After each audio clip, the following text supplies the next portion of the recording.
di PKORW Halim Provinsi Lampung.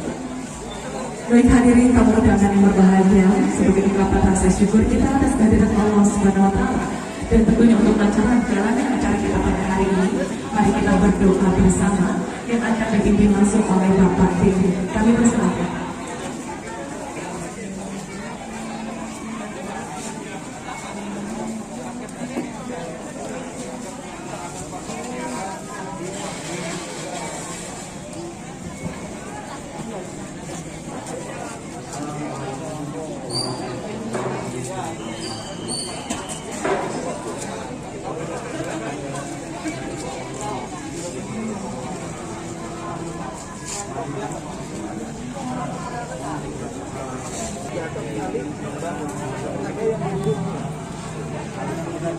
Gagal tanpa gagal itu kegagalan belajar.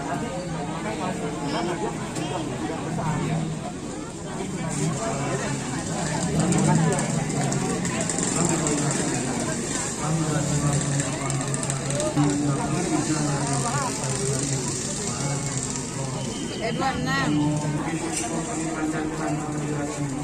atas segala nikmat dan karunia yang telah Engkau limpahkan kepada kami.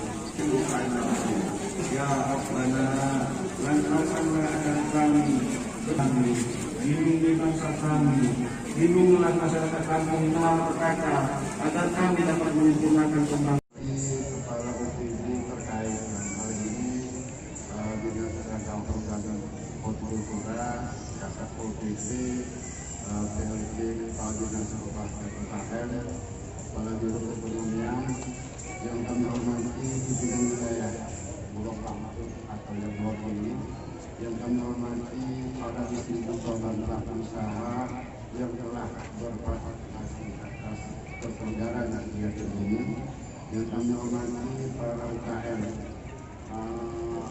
13 UKM binaan dan perdagangan masyarakat sebagai akibat COVID-19 saat ini. Kedua, maksud dan tujuan. Adapun maksud dan tujuan penyelenggaraan kegiatan ini antara lain sebagai berikut. Yang pertama, sebagai bentuk kepedulian pemerintah Provinsi Lampung untuk menjaga stabilisasi harga kebutuhan bahan pokok di era COVID-19.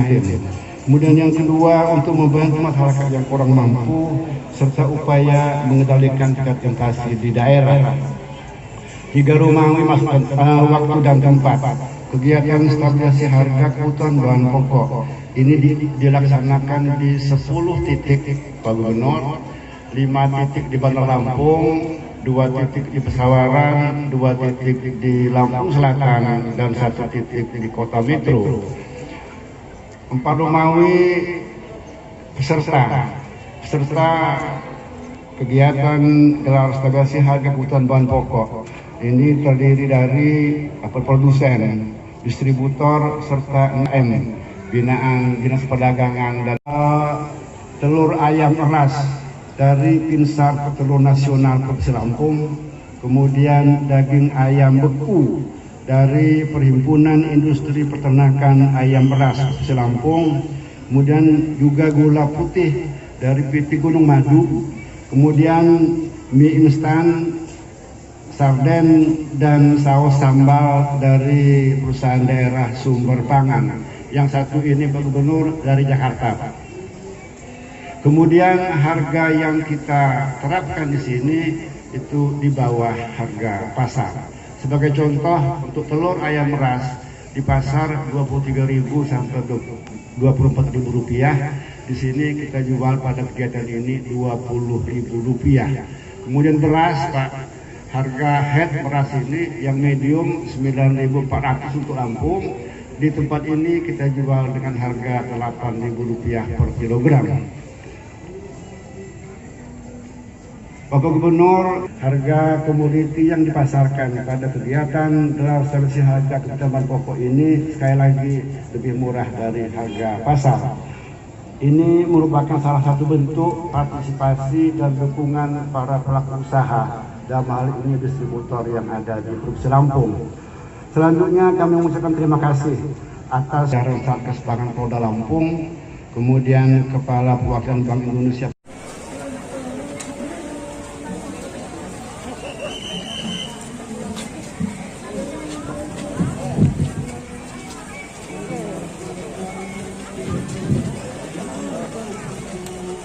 bikin foto bersama.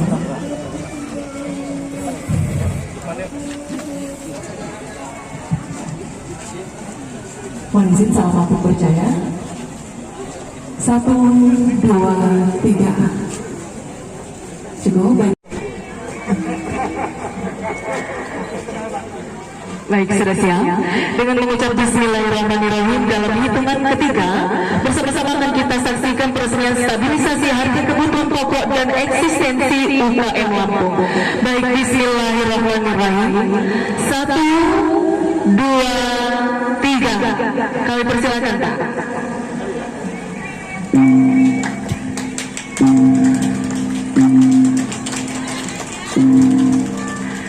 Baik, ada pembukaan dari telah resmi stabilisasi harga kebutuhan pokok. Melanjutkan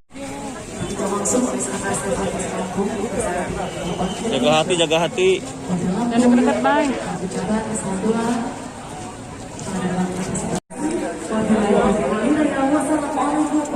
Ya, ditulis ya. Ini transaksinya pakai kris. Iya. Wartawannya mana wartawan sendiri ya. Oke. Supaya kita untuk stabilisasi harga kebutuhan pokok. Jadi di sini kalau bisa dilihat ya, beras ya, cabai, bawang dan lain ini sebuah kebutuhan rumah tangga. Yang tentunya harga-harga ini bisa sangat berfluktuatif dan cenderung dia akan meningkat pada masa-masa tertentu. Jadi kita gelar ini tujuannya pertama upaya kita untuk menstabilkan harga, artinya kita mengendalikan inflasi.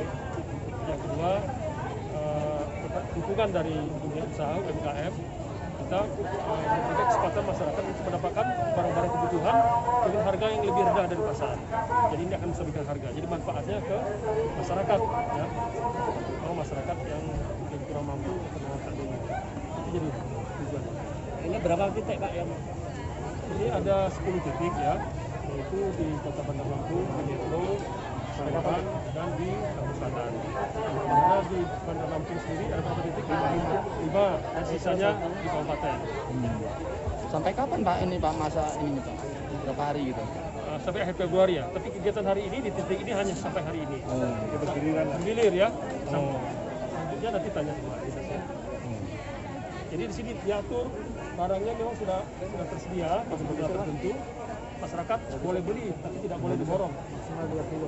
Maksimal 2 kilo. Beli supaya kebagian semua. Pak, ini kan harga selalu pengendaliannya. Ya, jadi kalau kita bicara itu memang luas ya. Mulai dari mulai usaha tanam dan yang lain.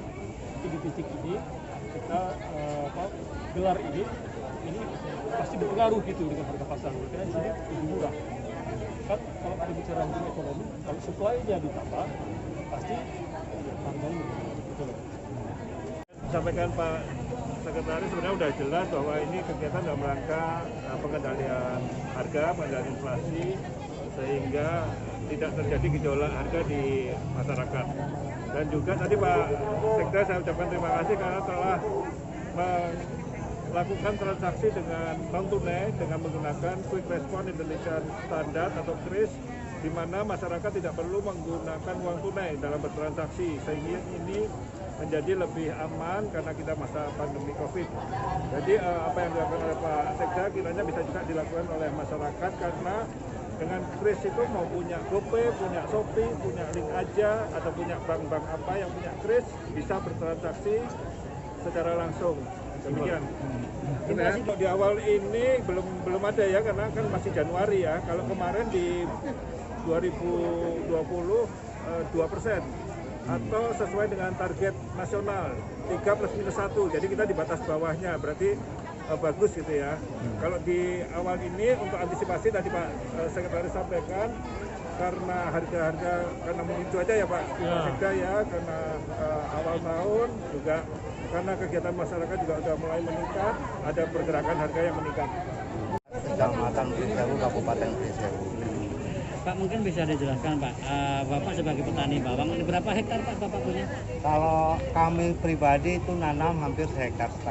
Tapi kita punya asosiasi yang beranggota kurang lebih 60 orang anggota petani yang tergabung dalam Gapotan. dan lahan yang kita tanam itu sudah hampir mendekati 30 hektar. Nah, Itu semua nanam bawang merah hasil bibit produksi sendiri, bukan bibit dari desa dari kabupaten lain. dalam 1 hektar berapa bisa memproduksi? Dalam 1 hektar kalau kita bibit ditanam dalam 1,5 ton, kita bisa memproduksi sampai 6-7 ton. Dengan harga? Dengan harga kita lihat harga siklus harga pasaran. Kalau harga pasaran rata-rata 40.000 per kilo, tinggal kita kalikan aja dalam 1 hektar itu sudah berapa harga. Dalam 1 hektar itu kita membutuhkan biaya operasionalnya. Kalau untuk biaya operasionalnya itu bisa sampai 15-20 juta. Dia terbagi dalam tenaga kerja maupun pengolahan pakai mesin, penggunaan pupuk dan bibit, termasuk untuk pupuk dan antiseptik pestisidanya. Nah, dengan harga yang normalnya berapa supaya tidak rugi dan petani tidak rugi, masyarakat juga tidak terlalu berat? Kalau untuk harga indeks normal supaya petani tidak rugi itu minimal 12.000 sampai 15.000. Kita petani tidak rugi, masih mengalami keuntungan dikurangi biaya operasional. Tapi kalau sudah di bawah 10.000, kita mengambil upaya, yaitu melakukan upaya untuk pembuatan bibit sendiri. Bibit sendiri itu bisa yang menggunakan cara lokal, yang ditarang atau ditangkar, maupun dengan dome fryer yang sistem pengawetan. Tapi dengan harga sekarang yang begitu melonjak ini sebenarnya apa sih, Pak? Sebenarnya itu pertama faktor siklus iklim, Pak. Faktor siklus iklim, kedua juga kita mengikuti kegiatan protokol kesehatan ini dalam arti situasi corona ini, dengan adanya ada batasan-batasan untuk keluar masuknya luar wilayah. Nah, ini kan salah satunya berdampak daripada kondisi perekonomian yang kita alami. Jadi harganya menjadi naik. Siap. Kalau kita harapkan harga naik, berarti akan membantu kesejahteraan para petani. Tapi kalau tadi tidak naikkan pun kan juga harga juga masih untung petani. Iya, betul. Tapi jadi, kenapa itu dinaikkan gitu? Ya, yang menaikkan bukan kami, Pak. Dari harga pangsa pasar. Jadi petani kita harapkan tidak bisa jangan sampai mengalami kerugian dengan adanya kondisi tidak menentu ini. Jadi itu distributor yang menaikkan, bukan petani. Bukan petani. Minta bantuan kepada pemerintah daerah tingkat kabupaten maupun provinsi, terutama Koperindak, Bulog, bagaimana ini mencari solusinya apabila produksi melimpah harga anjlok. Tapi tidak mengurangi, supaya tidak mengurangi biaya operasional, supaya tidak terlalu. Ini supaya kami, terutama para petani bawang merah Prinsial ini bisa. Iya, di jus untuk ini juga. Bawang merah berapa? Asosiasi petani bawang merah Prinsial gitu ya.